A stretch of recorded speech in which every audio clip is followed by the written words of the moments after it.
So let us begin from the beginning. Who are Yajuj and Majuj? And what does the Quran and Sunnah say about them? The issue of Yajuj and Majuj is something that doesn't just occur in the hadith. It is explicit in the Quran. So Allah Azza wa Jal mentions Yajuj and Majuj in the Quran. Therefore it is pretty clear that this is not something that you can say, oh, it's only found in one hadith. No, it is found in many ahadith, but even more importantly, it is found in the Quran itself. Where in the Quran? In two specific verses, only two. Only twice in the Quran Allah subhanahu wa ta'ala mentions Yajuj and Majuj. The first of them is Surah Al-Kahf, and at the very end of Surah Al-Kahf, Allah subhanahu wa ta'ala mentions the issue of Dhul Qarnayn, Jazakallah khair, the story of Dhul Qarnayn. And Allah subhanahu wa ta'ala says, وَيَسْأَلُونَكَ عَنْ ذِي الْقَرْنَيْنِ. Now, this is an entire lecture and an entire tafsir altogether. I do not have time to go into Dhul Qarnayn and the tafsir of Surah Kahf, even though it's very juicy, maybe another time. What we do know, Dhul Qarnayn, Allah subhanahu wa ta'ala says, we gave him power in this world, and we allowed him a path everywhere. And he went to the easternmost, he went to the westernmost. There are stories mentioned in the Quran about Dhul Qarnayn. He was a just king, he thanked Allah subhanahu wa ta'ala. He found people of all different types and persuasions. And then the final one that is mentioned, the final group of people, حَتَّى إِذَا بَلَغَ بَيْنَ السَّدَّيْنِ. When he came to essentially a valley, there's two mountain slopes coming here. وَجَدَ مِن دُونِهِمَا قَوْمًا. He found a group of people. لَا يَكَادُونَ يَفْقَهُونَ قَوْلًا. They did not understand Dhul Qarnayn. Dhul Qarnayn did not understand them. In other words, this was a civilization that had no middle ground. In the good old days, once upon a time, before Google Translate, how did people translate from one another? There were people, intermediaries, who had traveled to both lands. Inevitably you would find somebody who spoke Latin and Arabic, who spoke, this language and that language. You would find somebody. Dhul Qarnayn went to such a faraway land that the language of those people and the language of Dhul Qarnayn had no middle ground. So Allah is mentioning this is a far-flung civilization from where Dhul Qarnayn came from. So how then did they communicate when there is no language? They communicated with signs. When you're in a tourist in a different land, in a strange land, and you have no language whatsoever, you are forced to communicate with your hands. And mashallah, you can communicate so much with your hands, right? When you really have to, you can figure things out. So they are communicating with their symbols, with their gestures. And so they say that قالوا يا ذا القرنين إن يأجوج ومأجوج مفسدون في الأرض. This is the first mention of Yajuj and Majuj. They say this group of people, Yajuj and Majuj, they are wreaking havoc in this world. So Dhul Qarnayn, you are a mighty king, you are a powerful person, we will give you something. We will give you money, whatever is the symbol for money, and you build a wall. You protect us from those people. O Dhul Qarnayn, you are clearly a man of intellect and power, a mighty king. You have a civilization we do not have. You have strength we do not have. So we want you to do something to protect us. So Dhul Qarnayn has gone to the furthermost regions of the world, and there is a group of people even beyond that region. This is called Yajuj and Majuj. And this civilization is saying, we want protection, we'll pay you to build this barrier between us and them. So Dhul Qarnayn says, I don't need your money. ما مكنني فيه ربي خير فأعينوني بقوة. I don't need your money. I have plenty. What are you going to give me? Rather, I understand these people are evil. So Dhul Qarnayn sympathized with this other nation against Yajuj and Majuj. So Dhul Qarnayn said, okay, these people are really bad, Yajuj and Majuj, I'll help you. What do I need from you? فَأَعِينُونِي بِقُوَّةٍ أَجْعَلْ بَيْنَكُمْ وَبَيْنَهُمْ رَدَمًا. I need your strength, I need manual power. I know what to do, I have the brains for it, but I need the bronze, I need the people. So Allah Azza wa Jal then mentions that they took big bellows of furnace and iron and copper, and they made a special type of barrier, and they put these people, they used these bellows of the furnaces on a massive scale, and they made an iron barrier that Allah Azza wa Jal mentions, فَمَسْطَاعُوا أَنْ يَظْهَرُوهُ وَمَسْتَطَاعُوا لَهُ نَقْبًا. Neither could they climb over the wall, nor could they come underneath it, nor could they bore a hole between it. So it is an effective barrier. قَالَ هَذَا رَحْمَةٌ مِّن رَبِّي. Dhul Qarnayn, when he saw what he had done, he said, this is from Allah. Allah has blessed me. Allah has given me this. It's not from me. It is from Allah subhanahu wa ta'ala. Then either Dhul Qarnayn or Allah is speaking. We don't know which one. فَإِذَا جَاءَ وَعْدُ رَبِّي. Most likely it is Dhul Qarnayn or an angel or somebody is saying this. But this wall is temporary. When the command of Allah comes, then this wall will be of no use. It will be gone. وَتَرَكْنَا بَعْضَهُمْ يَوْمَئِذٍ يَمُوجُ فِي بَعْضٍ. And on that day, these groups will be like waves, just intermixing amongst one another, and the trumpet will be blown. So this is the first mention of Dhul Qarnayn, and it deals with the wall, the first mention of Yajuj and Majuj, and it deals with the wall that was built by Dhul Qarnayn.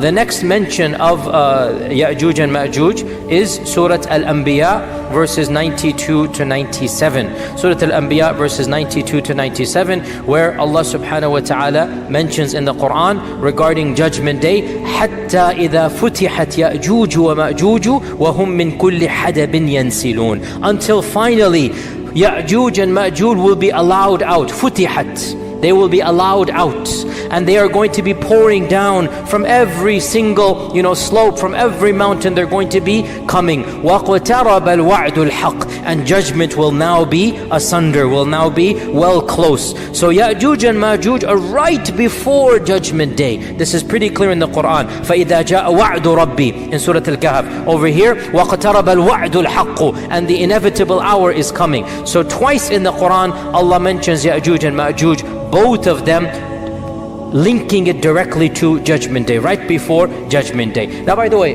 who is Dhul Qarnayn? Dhul Qarnayn is an enigmatic figure, and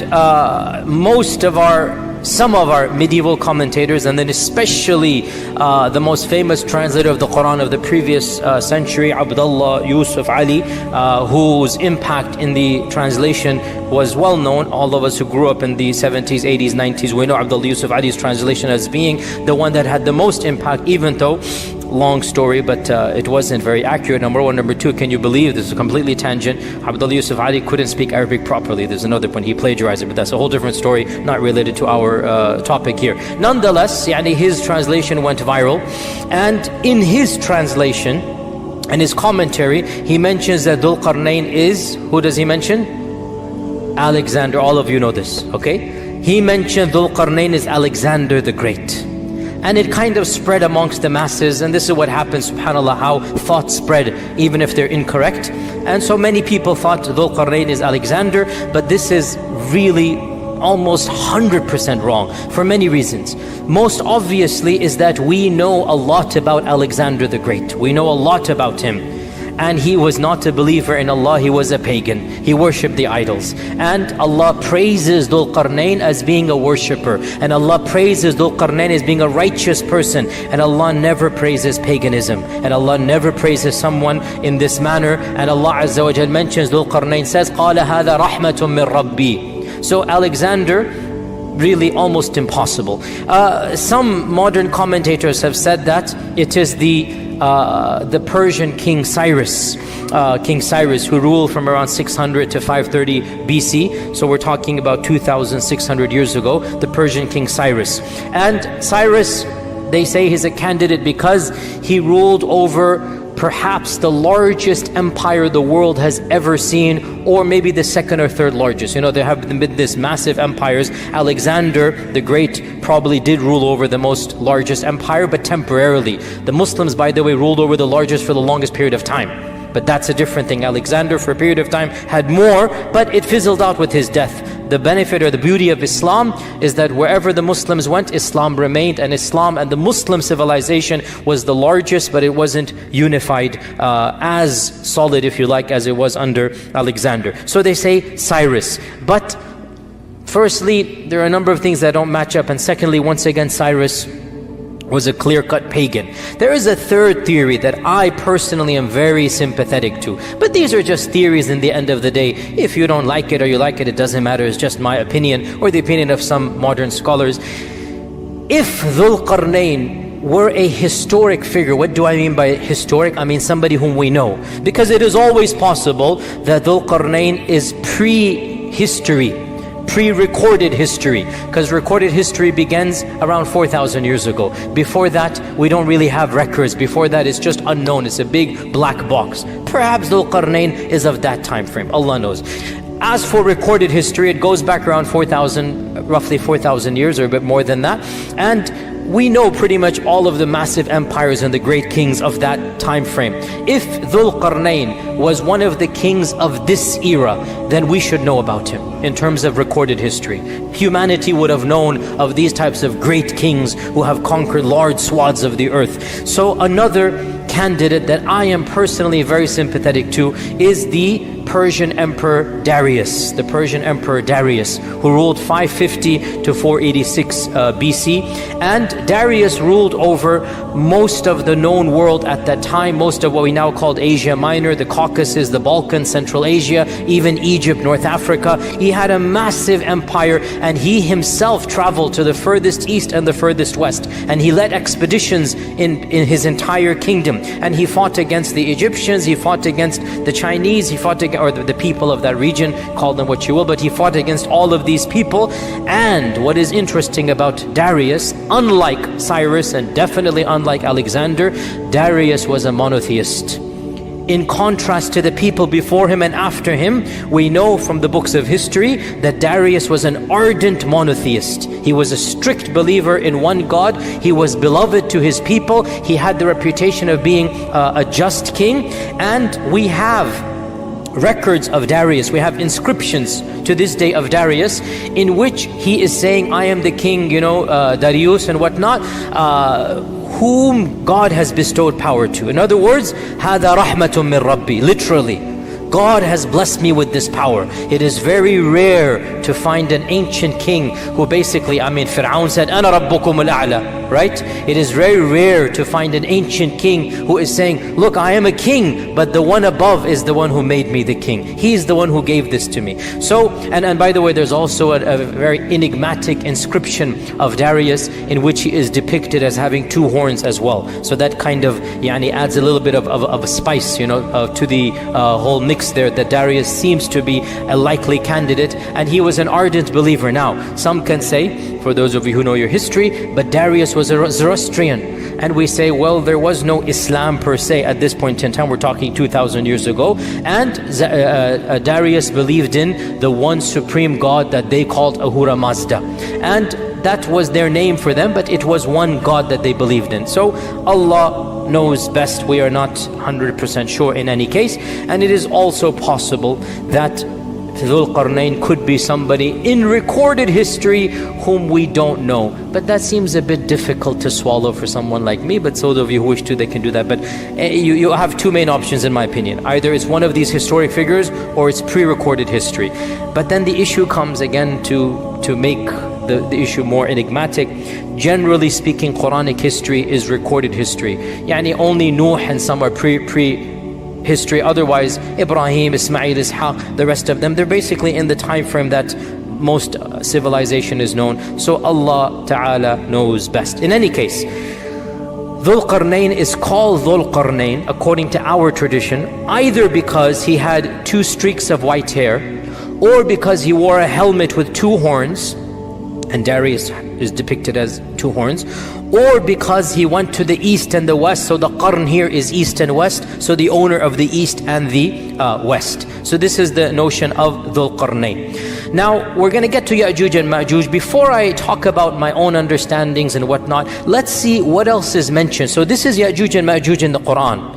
We don't have much about them other than they seem to be a race of savages. They seem to be a race that is barbaric, killing, looting, plundering. And Dhul Qarnayn, who has never met them, is sympathetic that these people are bad. He just wants to build a wall to protect these strangers from Dhul Qarnayn. So what does the ahadith say? The ahadith are numerous. In fact, in the 6 books of hadith, there are around a dozen narrations of Yajuj and Majuj. So it's not a small amount. There are around a dozen, Bukhari and Muslim have around 6 or 7. So it is mentioned in the most authentic books, Yajuj and Majuj. The concept of Yajuj and Majuj is found in our tradition. And of these ahadith, is the hadith in Sahih Muslim where our Prophet ﷺ said 10 are the major signs of Judgment Day, and he mentions Ad-Dukhan, Ad-Dajjal, Ad-Dabba, the rising of the sun in the west, the descent of Isa ibn Maryam, and Yajuj and Majuj. So number 6 on this list mentions Yajuj and Majuj. This hadith is in Sahih Muslim. So he mentions Yajuj and Majuj as being one of the 10 major signs. In another hadith, Sahih Bukhari, this is the Bukhari hadith, the Prophet ﷺ, actually the Muttafaq Ali, Bukhari and Muslim, the Prophet ﷺ said that he quoted the verse in the Quran that يا أيها الناس اتقوا ربكم إن زلزلة الساعة شيء عظيم يوم ترونها تذهل كل مرضعة عما أرضعت وتضع كل ذات حمل حملها وترى الناس سكارى وما هم بالسكارى ولكن عذاب الله شديد. This is the beginning of Surah Hajj, and Allah subhanahu wa ta'ala mentions in it that this is Judgment Day, that O mankind, fear your Lord. For indeed the earthquake of Judgment Day is something to be terrified. On that day you will see people, the woman will, the mother will neglect her breastfeeding child, and people will walk around as if they are drunk, but they are not drunk, but the punishment of Allah is severe. And the Prophet ﷺ quoted this ayah, and then he said that when will this happen? When will people be so terrified? When Allah will announce to the angels or to Adam that, O Adam, take the people of Jahannam to Jahannam. And so from every 1,999 will go to Jahannam. The Sahaba said, Ya Rasulullah, with those odds, how can we be safe? If every 1,999 are going to go to Jahannam, how can we be safe? What is the statistical chance of us winning? And so the Prophet ﷺ said, I give you good news. For every one of you, there will be 1,000 of Yajuj and Majuj. So this hadith, which is in Bukhari, is saying the quantity of Yajuj and Majuj is astronomical, beyond what we can even comprehend. Hadith in Sahih in Musnad Imam Ahmad, that the Prophet ﷺ said that you complain that there is no enemy. Some of the younger Sahaba are wanting to have a fight. You're complaining we're not fighting, but you shall continue fighting.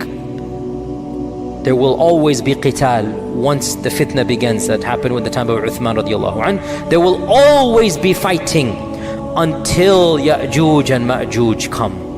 So hadith is explicit that fighting will continue until Yajuj and Majuj. And then the Prophet ﷺ described them. They shall have faces that are flat, they shall have eyes that are narrow, they shall have hair that is yellowish, and they shall descend from every single plane. Now, important to note, you shall fight until Yajuj and Majuj. He didn't say you will fight Yajuj and Majuj. We will learn, we will not fight Yajuj and Majuj. Yajuj and Majuj are not fightable. Is that a correct verb? Is that a correct noun? Masdar. They are not capable to be fought. Let us be more precise and pedantic. You cannot fight Yajuj and Majuj. We will not be fighting Yajuj and Majuj. Fighting will continue until Yajuj and Majuj. Which also means what? After Yajuj and Majuj, no fighting. So Yajuj and Majuj is the final frontier, after which there will be no fitan.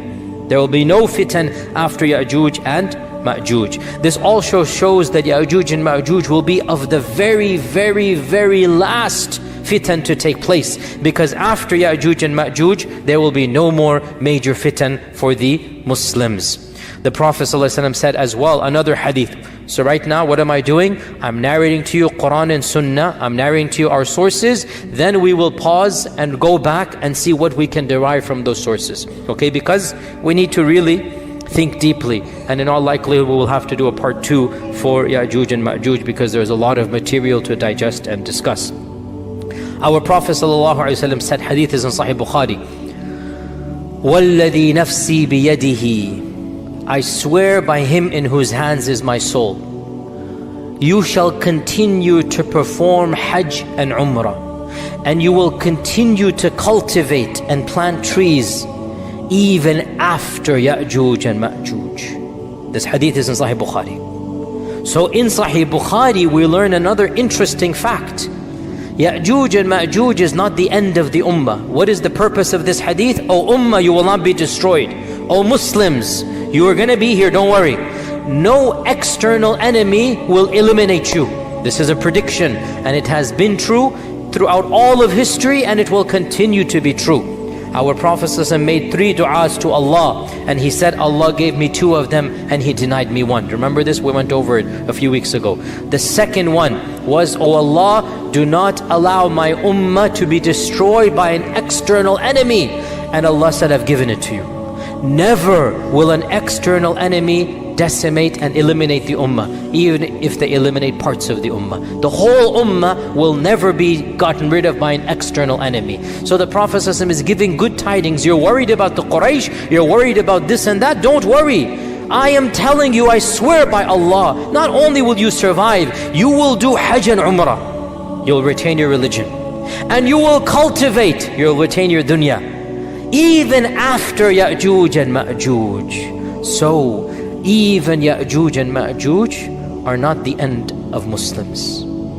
There shall be Umrah and Hajj, and there shall be cultivation and planting even after Yajuj and Majuj. So this is another interesting thing that we derive.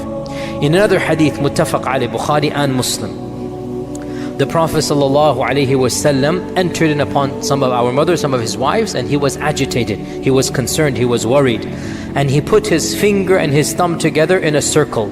He put his finger and his thumb in a circle. And he said that, La ilaha illallah, waylun lil Arab min sharrin qad iqtarab. La ilaha illallah, waylun lil Arab min sharrin qad iqtarab. La ilaha illallah, woe to the Arabs. And this means Muslims, because at that time all the Muslims were Arabs. Woe to the Muslims, woe to the Arabs, from an evil that has now come very close. What is this evil? Salama asked, what is this evil? He said, today a hole of this size, hence the ishara, has been opened up from the wall of Yajuj and Majuj. Now this hadith is muttafaq alayh, the highest level of authenticity for us. Today a hole of this size has been opened up from the wall of Yajuj and Majuj. Salama said, Ya Rasulullah, anuhlaku wa fina as-salihun? Will we be destroyed and there's still righteous people amongst us? Will piety not save us? And our Prophet ﷺ said, Na'am, idha kathura al-khabath. Yes, even if there's still pious people, but if filth is prevalent everywhere, the piety of some individuals will not protect you. It might protect them on Judgment Day. It might protect them. In fact, it will protect them on Judgment Day.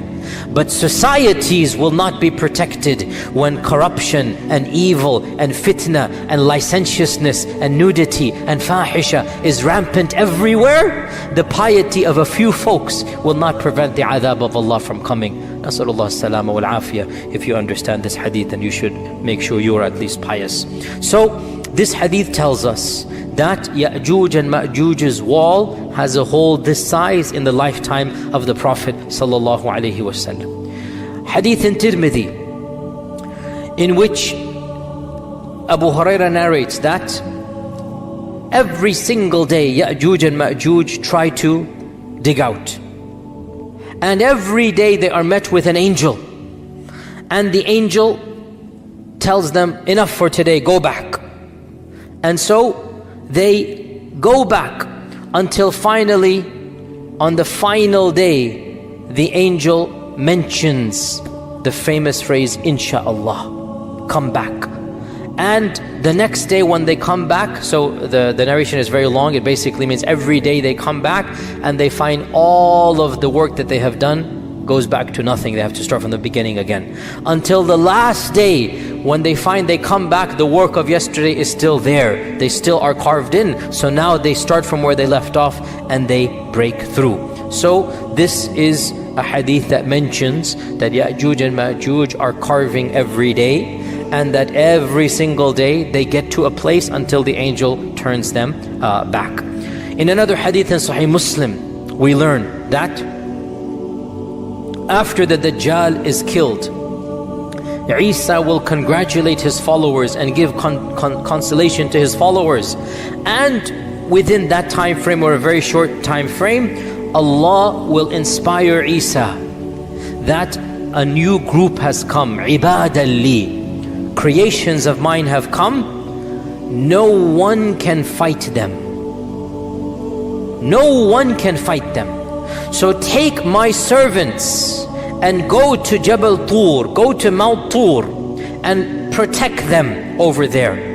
Then Allah will send Yajuj and Majuj out, and so Isa and the Muslims will not see them. They will be protected in the caves of Turi Sayna somewhere. Wherever Musa was, or in that region, they will be protected over there. Now, in this hadith, we learn that Yajuj and Majuj are so dangerous, so evil, that Allah Himself says, nobody can fight them. Interestingly enough, this army has just fought the Dajjal. This army has just fought the Dajjal, and they have won over the Dajjal. And they are told, you cannot fight Yajuj and Majuj. In fact, it is so bad that Allah protects them even from seeing Yajuj and Majuj. They just flee by the command of Allah before Yajuj and Majuj come. They find protection in the caves that Allah tells them to find protection in before Yajuj and Majuj come, and they remain in those caves. For how long? Allah subhanahu wa ta'ala knows best. And in fact, in one narration, it mentions that Isa and his followers, they will seek refuge in a cave for so long that what is the term I'm looking for? The head of a ram, the head of a goat, the head of a ram, a dead ram, will be more precious to them than 100 gold dinars. Now the head of a ram is almost useless. It has no meat, it has nothing you can benefit from, you throw it to the side. But they will be in the cave for so long that that head will be more precious to them than 100 gold coins. A fortune. They have nothing to eat and drink, until finally, when they notice whatever they notice, we don't know, the hadith doesn't mention, maybe there's quiet, maybe there's something, they will say, who can go and volunteer and see what is going on outside the cave? So a man will volunteer, he will be considered the best of them, and he will resign himself to die the death of a shaheed. He's given up that he's going to die the death of a shaheed, and he will come out only to see that the world is full of corpses of Yajuj and Majuj. The world is full of corpses of Yajuj and Majuj. And then he will call out the people, and they will come out and they will see not a single handspan of the earth except that it is piled with Yajuj and Majuj, and the world will stench. There will be a stench that they cannot bear from Yajuj and Majuj's body. So they will desperately plead to Allah subhanahu wa ta'ala at this. And Allah Azza wa Jal will send a rain that will cleanse the earth, a cleansing that it has never had before. Deep cleansing from Allah Azza wa Jal. In another narration, Allah will bring a special type of bird that will pick up their bodies and take them away. So we have the removement of the corpses, then we have a special rain that will wash away the remnants as well. So this is another tradition from Sunan At-Tirmidhi. We also have in Musnad Imam Ahmad the phrase, which is also in other books as well, that Allah Azza wa Jal will send Yajuj and Majuj, and they will descend from every single plain. وَهُمْ مِنْ كُلِّ حَدَبٍ يَنْسِلُونَ. This is a Quranic verse. And they will pass by At-Tabariyah, and they will drink from At-Tabariyah. It's a massive lake. we'll mention which one it is in a while. And by the time the last of them passes by, there will be no water in the lake of Tabariyah. And the last batch will say, there used to be water over here. And Isa and his followers will remain trapped in a cave until the head of a lamb is more precious than 100 gold coins, as I mentioned this also in Tirmidhi. Then they will make dua to Allah to save them from Yajuj and Majuj. So Allah will send a disease against them. Yajuj and Majuj will not be killed with the sword. Allah will send a disease against them that will attack their necks, and they will die the death of one person. When one of them dies, all of them die. It is a simultaneous death. The death of one person. These billions or millions or hundreds of billions of people, they will die instantaneously, the death of one person. The death of one person, and then this man will come out. The hadith goes on the back to the one that I mentioned. The man will come out terrified, scared. He will find everybody is already dead. Then Isa will come out. They will find not a single space to stand except the bodies will be rotting. So Isa will make dua again. So Allah will send birds with the necks of Bakhtari camels. Bakhtari camels, the Bactrian camels, the camels that have these U-shaped necks. There will be birds like this. Massive birds will come, maybe Tayran Ababil, something like this. They will take them and then throw them wherever Allah subhanahu wa ta'ala wills. So this is another narration. Yet another narration. Yajuj and Majuj will conquer everybody in this earth. They will kill everyone. Pause here, footnote. Who will they kill? Clearly not the followers of Isa. So the remnants of the army of Dajjal, anybody who fled and was not caught, any human beings that have not embraced Allah and believed in Isa at this point in time, these will now be destroyed by Yajuj and Majuj. So Yajuj and Majuj will conquer the world, and they will get to Tur, and Tur is where Isa is. They will get to Tur. In one narration, they will get to the Jabal of Quds, the mountain of Quds. Is this Mount Olives? Is this the mount that is in front of Aqsa? In that region they will be. And they will find nobody to conquer. They've conquered everybody. So one of them will say, we have conquered the inhabitants of this world. Let us conquer the inhabitants of the heavens. So they will throw an arrow towards the heavens, and Allah will cause the arrow to come back full of blood. In another narration, they will wave their spears towards the heavens, and Allah will cause their spears to come back with blood. And so they will say, we have now conquered those in the heavens. Then Isa will make the dua, and then they will be destroyed. Now, this lake Tabariyah, most of our commentators mention that this is the lake Tiberias, and this is also called by the Christians the famous Sea of Galilee, the Sea of Galilee. Okay, and to this day it is called Tabariyah by the Palestinians and the Arabs of that region. Tabariyah it is called, the Sea of Galilee. And the Sea of Galilee, it is a massive lake. It is a massive amount of water. It has fed the crops and the people for 2,000-3,000 years. What group is Yajuj and Majuj that in one generation, that lake which has given mankind water for 2,000-3,000 years will be gone? Think about that. How much will this group drink? How much will they? I mean, I have seen Tabari, like many of you have been to the Sea of Galilee. If you go to that land, you see it. It's like a mini ocean. That's why it's called the Sea of Galilee. It's like a mini ocean, even though it's not a sea technically, but it looks like it. It's massive. You can barely see. I mean, you can see, but you can barely see the end. This all water will be gone in one group? How? Think about this. It's very strange. How can it go? But this is what the hadith says. Also, what type of enemy is this? That the people of Isa haven't even seen them. What type of enemy that they cannot physically even fight them? I mean, are they not humans? We're going to come to this. Because they fought Dajjal and his people and they were human.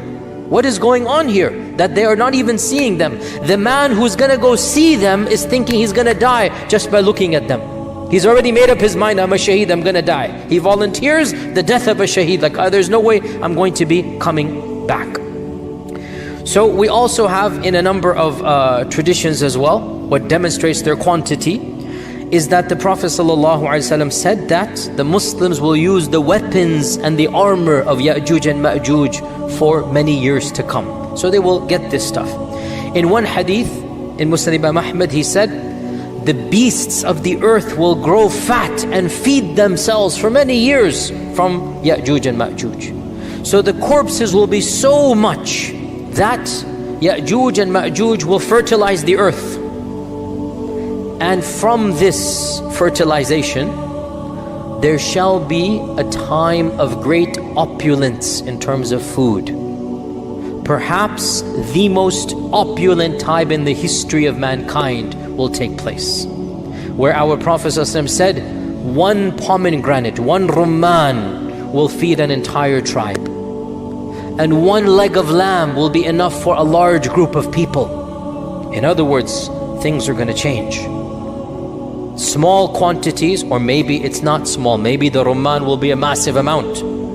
Maybe things are going to change. And again, we're going to come back to these interpretations because they're all cryptic phrases, and perhaps we can rethink through them, if only to save the iman of our young men and women who are rethinking through these things as well. In Surah Ibn Majah, the Prophet ﷺ said, when you see this happen, Yajuj and Majuj, when you see Yajuj and Majuj happen, then expect the hour to come, expect judgment day, expect qiyamah, just like the pregnant lady at the end of her labor is just waiting for the cry, and she surprises the family when she goes into the pangs of labor. In other words, at that very end stage, right, everybody's waiting. When will the water break? When will the pangs begin? And when it happens, everybody goes into panic mode. The Prophet gave this example. When you see Yajuj and Majuj, this is the pregnant lady about to give birth. Nobody knows exactly when, but it's on alert. Oh, husbands, remember that time frame of your life, huh? 24-hour alert, remember that? That is what the Prophet is talking about. That, those of you who are not married, make dua, make it easy, inshallah. That, at that time frame, you're just waiting. When is it going to happen? You're anxious. What's it? So the Prophet is giving a metaphor that every family knows this. That time frame is tense. You don't know, you're expecting. So the Prophet said, when you see Yajuj and Majuj, that's the time frame. Just like that pregnant lady will be given birth at that time. Now, what do our classical scholars say about Yajuj and Majuj? So, firstly, is the term Arabic or is it non-Arabic? Our scholars, some of them said that the term is Arabic and it comes from ajja. Ajja ya'ujju ajjan. So, ajja means to kindle fire. Ajja means when the fire spurns outwards.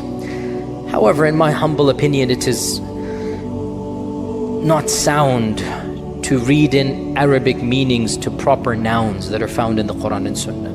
Because Arabic is a language that has come, in the time of our Prophet, it reached its pinnacle.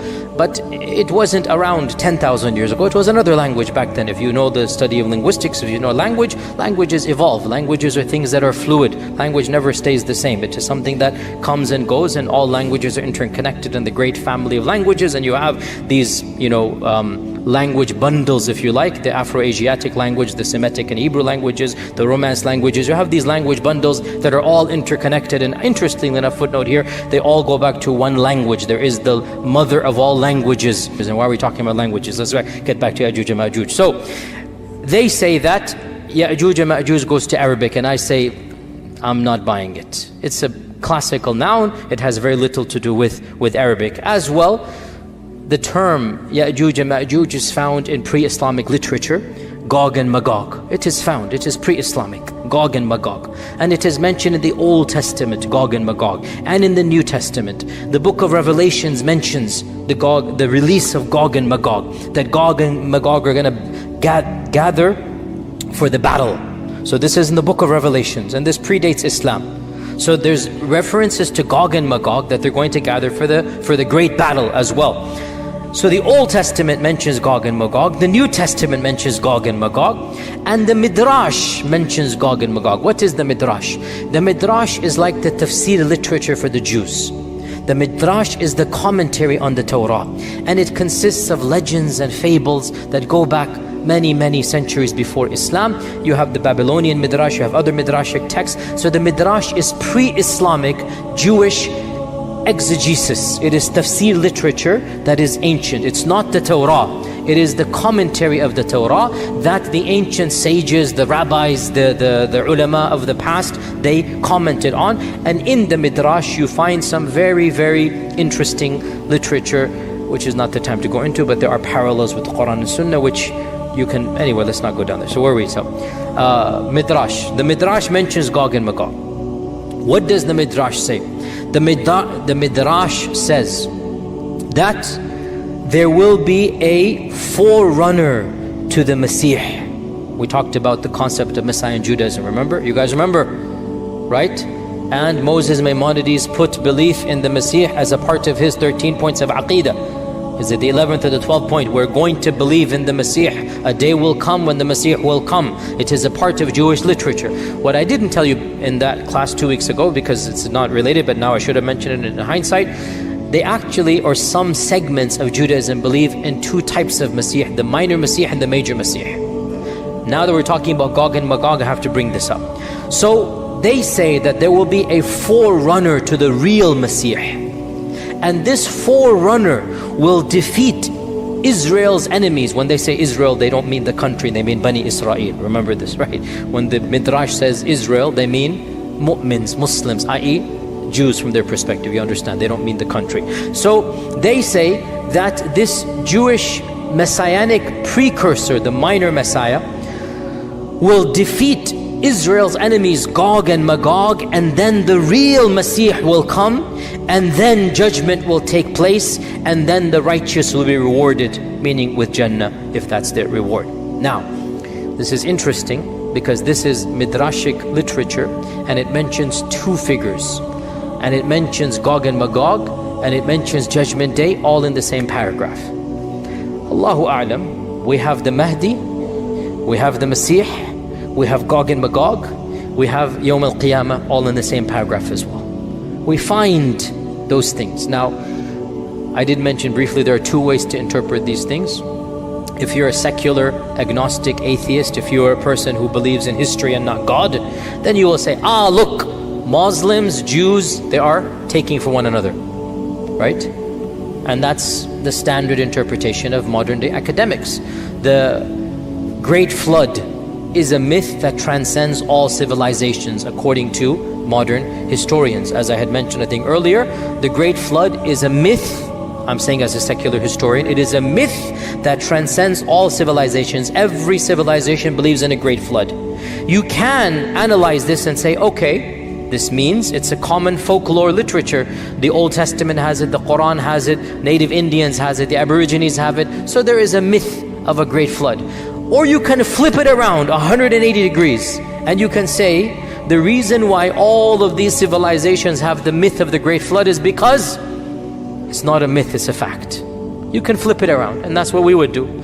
So the fact that the Midrash mentions the pre-Messiah, Gog and Magog, the Messiah, Qiyamah, and Islam mentions it, could be the source is the same. Maybe that's why there's so much parallel between the two. So Gog and Magog is mentioned, we said, in the Quran and Sunnah. It is mentioned in the Old and New Testament. It is mentioned in Midrashic literature. How have our historians understood Gog and Magog, Yajuj and Majuj? Ibn Kathir mentions, let's try to finish this up today because I don't want to go too late. Ibn Kathir mentions that Yajuj and Majuj are from the children of Adam. They are Bani Adam. They are not an alien species. They are flesh and blood like us. And some of our early historians, and this is not Quran and Sunnah, this is just folklore and history, they say Yajuj and Majuj goes back to Yafith ibn Nuh. Yafith ibn Nuh. Now, this motif is biblical and it is found in the Tabi'un. It's not in the Quran and Sunnah. It is biblical and we find it in our early history. And that is that Noah had 3 sons, Sam and Ham and Yafith. This is a common motif that is found in the Old Testament. It is something that the Semitic races believe in, and it is found not in the Quran, not in the Sunnah, but in where? Early Islamic historical traditions. Which is why we don't necessarily have to believe in it. If it was the words of Allah and His Messenger, سَمِعْنَا وَأَطَعْنَا. If it's the word of a tabi'i, or even a sahabi, because this is history and it's not ilm al-ghayb, we don't have to accept it.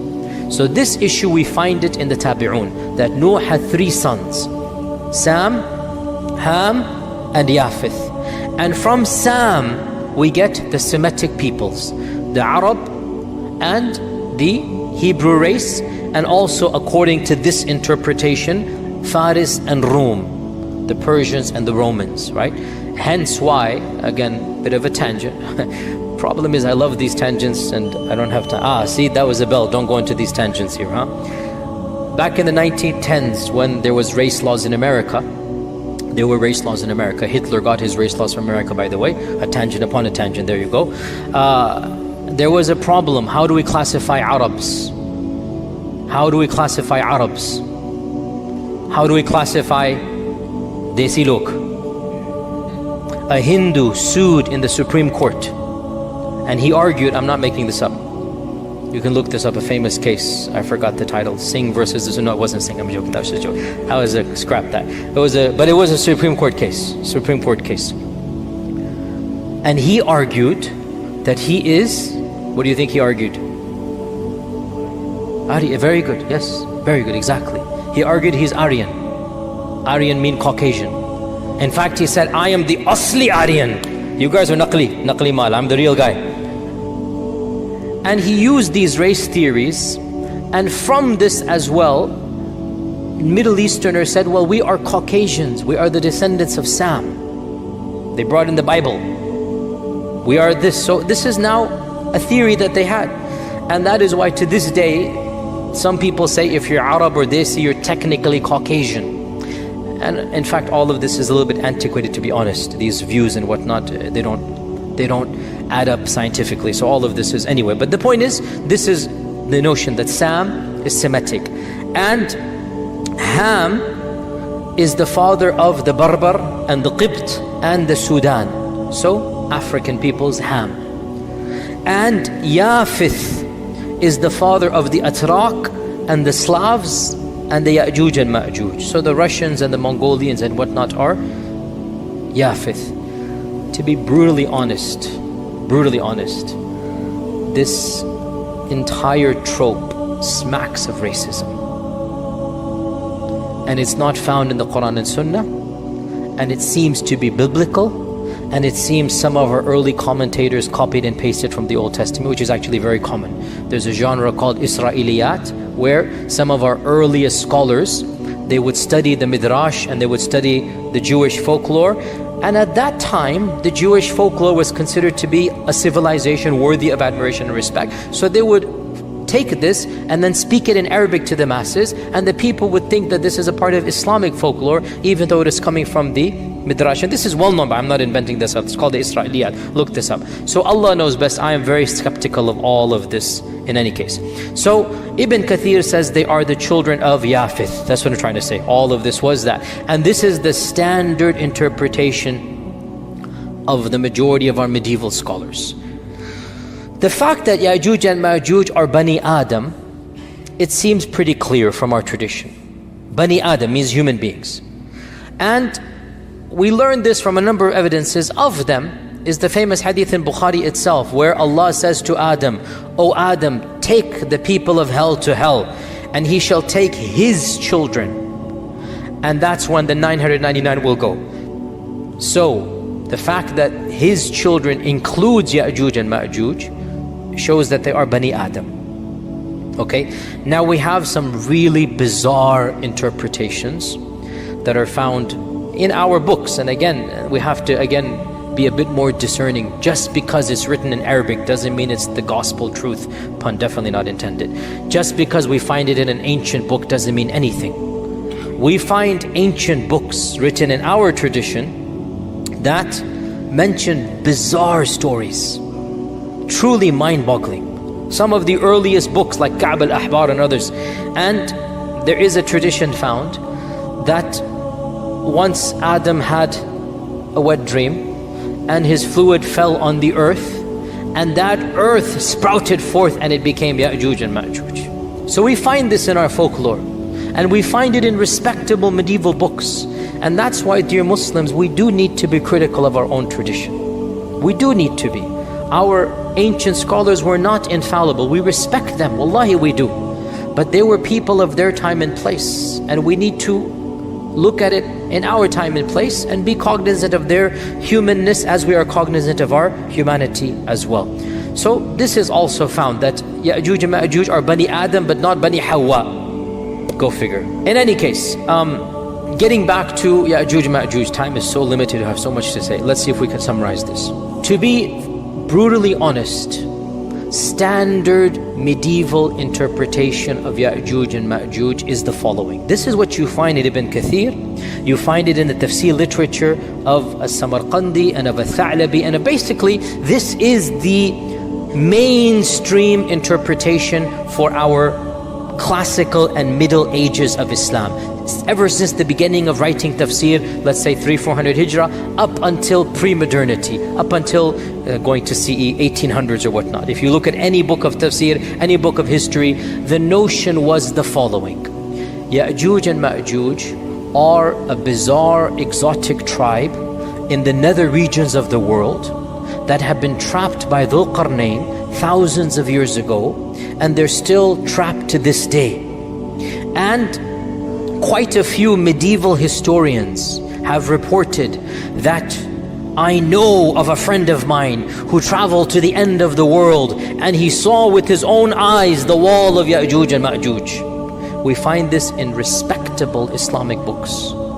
The notion that Yajuj and Majuj are a living tribe, blocked to this day behind the wall that was built 4,000, 5,000 years ago. That wall miraculously is still there. People can see on the one side, and on the other side you have these savages that Allah knows how they're eating, drinking, replicating, whatnot, and they're still there for eons and eons and eons.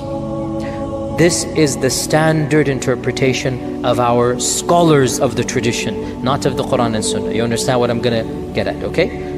We don't blame them. In their time frame, the world was unexplored. In their time frame, nobody traveled the world.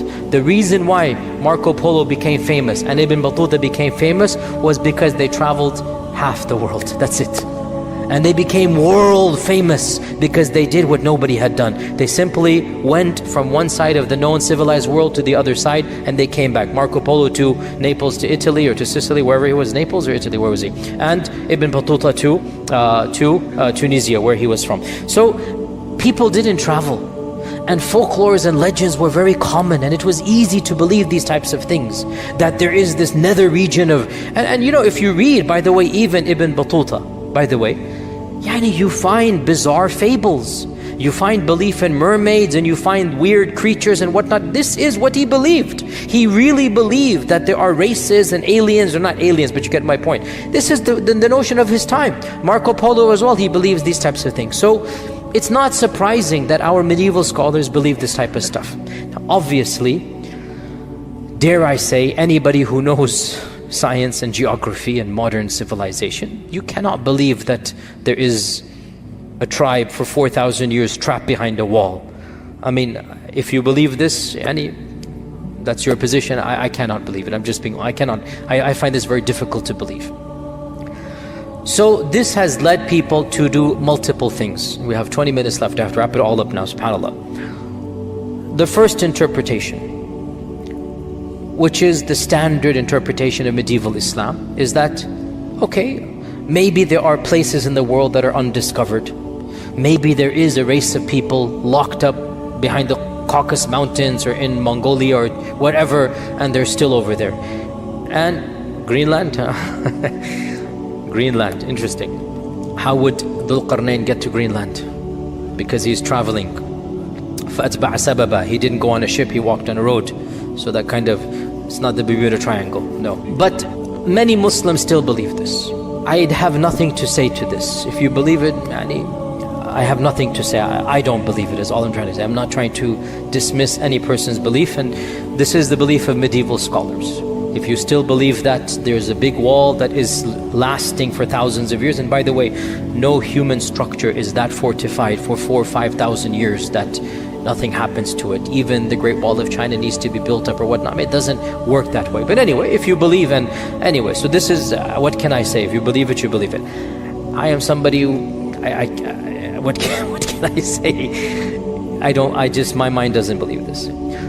Others have said, we need to reinterpret Yajuj and Majuj metaphorically. And this goes back to another thing that I kept on stalling when we talked about the Dajjal, because I wanted to talk about it with Yajuj and Majuj. And that is this newfangled interpretation, and it is newfangled, you do not find it in pre-modernity. This is a very modern interpretation. It only begins in the 60s and whatnot, and it has now become common, very common, so much so that many famous people, many mainstream people are explicitly or implicitly saying it in this land and in some islands in the Bermudas as well. There's a famous person who's well known for this type of theory, no names mentioned, it's not my philosophy to mention names typically, where they say Dajjal and Yajuj and Majuj are symbolic. It's not an entity. Dajjal is, he will say, globalization. And Yajuj and Majuj, they might say Russia and America, the superpowers. And honestly, I mean, okay, jokes aside, I admire the fact they're trying to salvage the tradition, because they understand that mainstream interpretation doesn't make sense. So they're trying to salvage the tradition, and they say, you know what? Dajjal is a demonic force. Dajjal is a global empire. Dajjal is the new world order. Then you get into the triangle and the eye and this and that, and the whole rabbit's hole begins. You can now, once you go down the rabbit's hole, make dua, and there's nothing to be done once a person goes down that hole. What can I say? If a person believes this as well, the problem comes. The same traditions that you get the concept of Dajjal from, those same traditions tell you a lot about the Dajjal. So you can't pick and choose and reinterpret everything. Either you reject Dajjal in totality, which some progressives and modernists have done. Dajjal is not mentioned in the Quran. They reject all hadith. So they say, khalas, let's be done with. And they reject Yajuj and Majuj hadith. So they say, well, the Quran just mentions 2 tribes, so they're going to come, some races will come and have a big war. Fair enough. If your principle is you're going to reject hadith, that's not ours. If your principle is no hadith, then you can derive an entire interpretation that is independent of mainstream Sunni Islam and be gone with it. But the deal of these folks is they claim to be Sunnis, and they are popular in Sunni circles, and they are trying to metaphorically reinterpret these traditions. And we say that I don't think in this case you can have your cake and eat it as well. It's nice too. I love to have my cake and eat it as well. But in this particular case, I don't think it is methodologically sound. Because the same traditions that tell you about Dajjal, tell you about Yajuj and Majuj, they have all of these details we mentioned. And it's pretty vivid, the impression given, right? Dajjal will be killed by Isa, one-on-one. The blood of the spear will be shown. It's clear. Yajuj and Majuj, the corpses will be piled up. I mean, those same traditions mention what we have just mentioned. So I'm not too sympathetic to this reinterpretation as well. Is that clear? I personally don't buy it. A third interpretation, and this became common. The first person I know who said this was back in the 50s. Maybe reformed, but at first I know, back in the 50s. He said that Yajuj and Majuj are the Chinese race. And the great wall that was built by Dhul Qarnayn is the wall of China. And this notion spread as well back in that era, because he as well, the scholar, again I grant him credit that he realized the traditional interpretation doesn't make sense.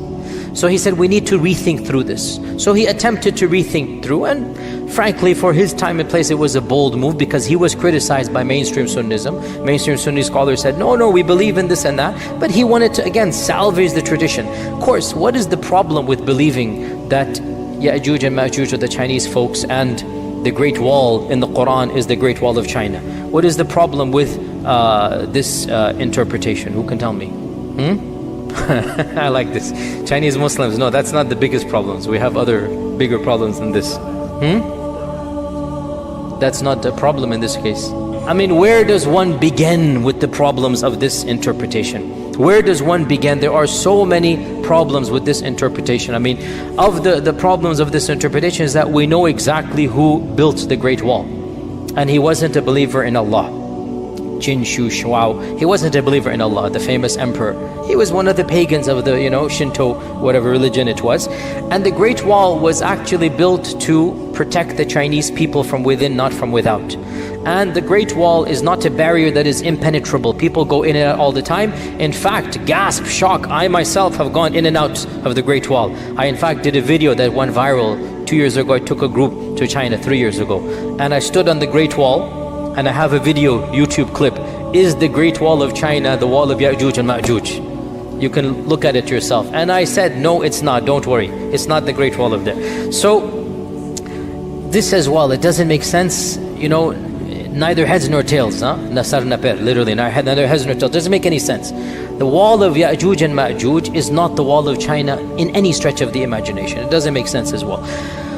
Where does this leave us? Another group of, let's finish this one. I know I promised Q&A, let me finish this up. Another group says, and this is something that I have heard myself, some ulama say, that perhaps Yajuj and Majuj are not on earth but under earth. That's why the satellites haven't discovered them. And this, again, I appreciate the salvaging, I really do. But how can human beings survive? No vegetation, no plants with the sun, no oxygen, food, drink, thousands of years.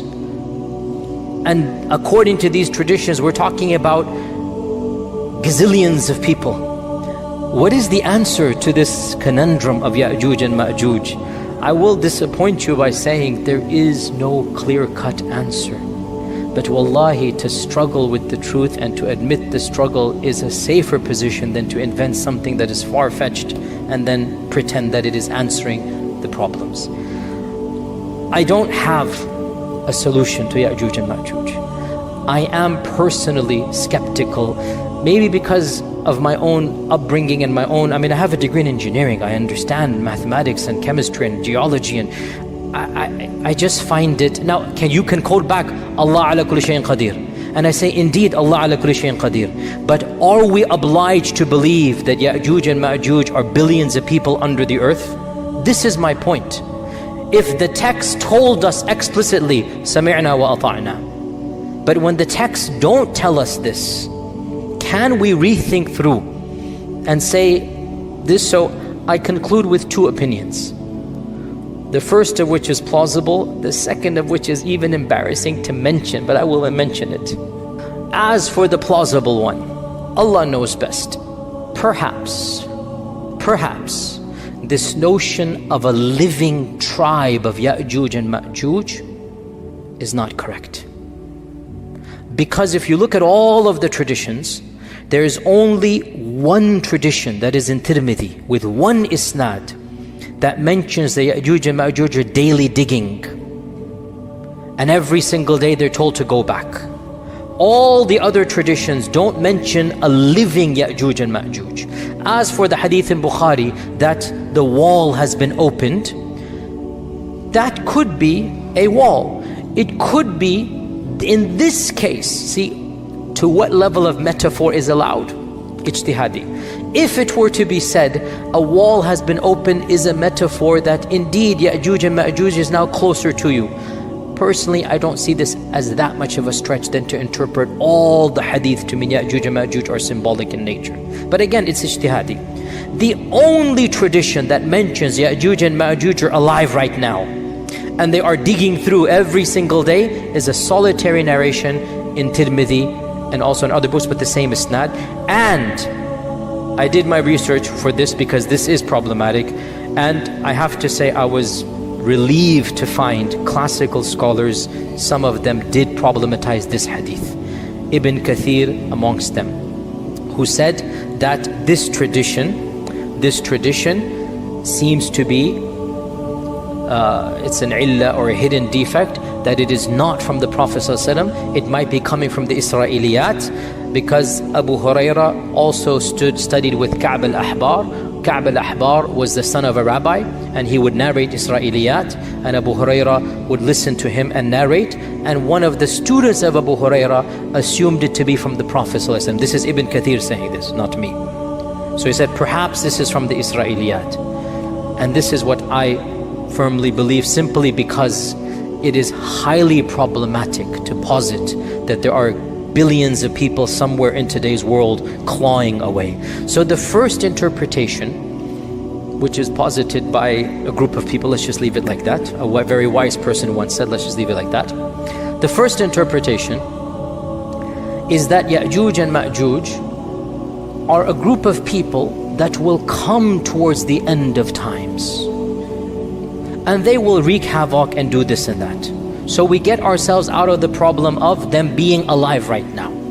And as for the wall of Dhul Qarnayn, there was maybe their biological ancestors, maybe some other tribe that had those characteristics, and they were trapped by Dhul Qarnayn. That did happen, but we don't have to affirm that they are still trapped 5,000 years later.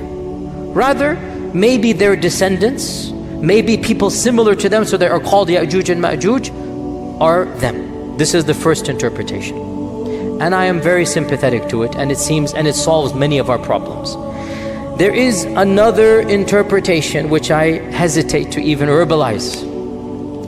And I will tell you honestly, this is not mine. I will honestly tell you, this is something that I am involved in many discussions of this nature with many people and whatnot. And one of my scholarly friends, in a private conversation, so he will not allow me to mention his name, but I am telling you something that don't believe is coming from me. Okay? You guys ready? Ready? Okay. Don't ascribe this to me, please. Who is it not from? Good. No, from my friend it is from him. Not from don't do a double negative on me.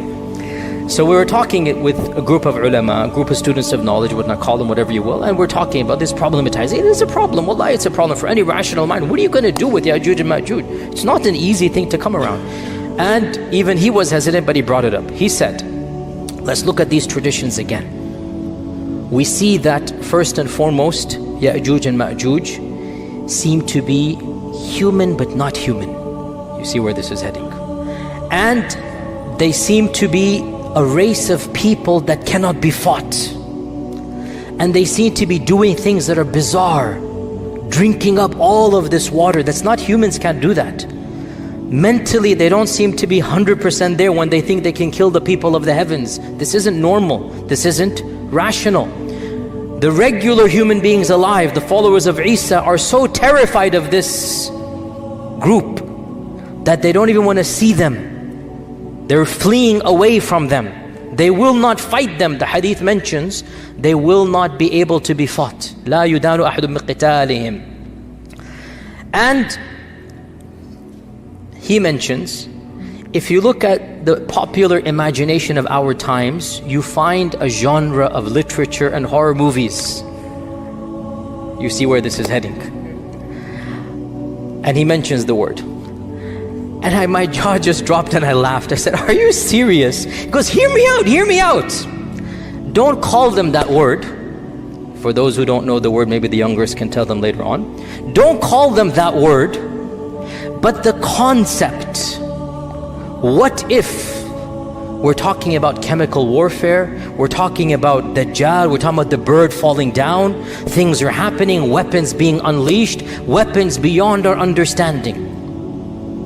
What if the concept is there that these groups of people are human but not quite human, and they're doing all of these things, and everything just started clicking in my head. Check, check, check, check. I'm like, this is so ridiculous. You will never find me saying this in a lecture, and here I am in a lecture saying it. But in any case, Allahu A'lam, frankly, it makes more sense than believing that 1 billion people are somewhere in Timbuktu or Zimbabwe or some faraway land. It makes more sense to me. Because Allahu A'lam at the end of time, also, ayas, the key point, they shall die the death of one man. How will they get gotten rid of? Allah will send a disease, some type of antivirus, some type of vaccine. I'm just saying what my friend said, because the hadith mentions this explicitly, does it not? Allah will send something that will get them in the neck, and they will die the death of one person. So when my friend kept on going over all of these points, my laughter turned to a serious contemplation. And I said, but how do we tell the public this? Then I said, I'll just project it onto my friend, which it is true, it is coming from him, and I'll take myself out the picture, so that as you laugh at my friend, but the laughter will slowly turn to contemplation, and deep down inside you'll realize this makes a lot more sense than anything else out there. So we conclude by stating that Yajuj and Majuj are a reality. We believe in them because the Quran mentions it, and that these enigmatic descriptions should not cause us doubt, because strange things will happen towards the end of times. Don't base the validity of Islam on trying to understand Yajuj and Majuj.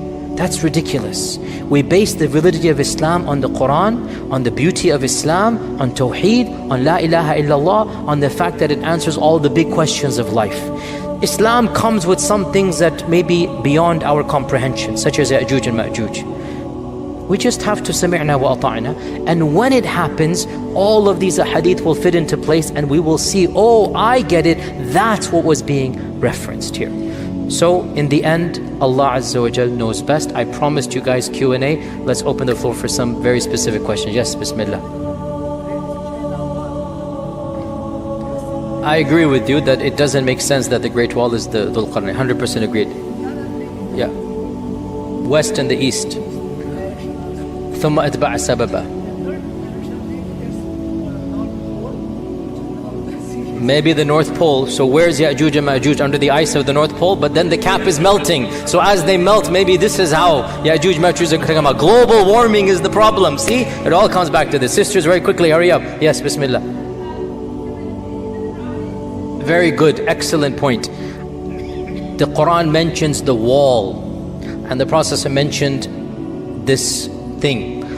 And I actually brought this up in our discussions with our closed group that we have of senior ulama. Well, these are the discussions we have, by the way, right? This is what we're talking about, these types of bizarre things. We brought this up in this.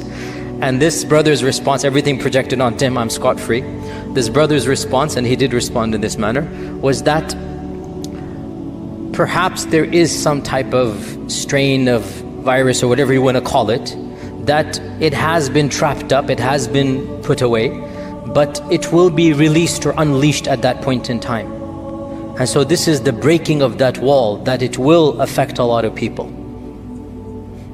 Allahu A'lam. Leave it at that. Back to the brothers, yes. What's the significance of that? What's the significance of external enemy? Because the third request was, oh Allah, let not my ummah fight amongst itself. And Allah said, I'm not going to give you that. So the second was external, the third was internal. And that wasn't given. Final question of the sisters. Sisters, going once, going twice. Yes, Bismillah, go ahead. And final question. Why can't our scholars say these are ayat of mutashabihat? So the ayat of mutashabihat, they have a meaning that is understood and they have a meaning that is not understood. We're dealing with the part that is understood. What do we do? Now, if you want to stop at this and say, I don't want to go beyond this, that's good for you. But what do you do to our 25-year-old college kid who comes and he keeps on saying, what do we do about this? Do we believe in these fairy tales? This is mythology. Would you believe this? What do we do to that young mind? If we tell him, you shut up and don't ask questions, we turn him away. What I'm trying to do is to save the iman of that generation. Alhamdulillah, most of us elders, we have no worries. Alhamdulillah, we're not worried about these things. Whether we understand or don't understand, we know Islam is true. We know Islam to be true. Our younger generation doesn't have that level of iman in the first place. So when these issues come, their iman is not strong enough to overcome. So they say, we're going to reject Islam. So I would rather present an alternative that is somewhat palatable, and they can then accept it rather than they reject Islam. Is that clear? Inshallah, with this we conclude, and we'll continue next week, inshallah. Assalamu alaikum wa rahmatullahi wa barakatuh.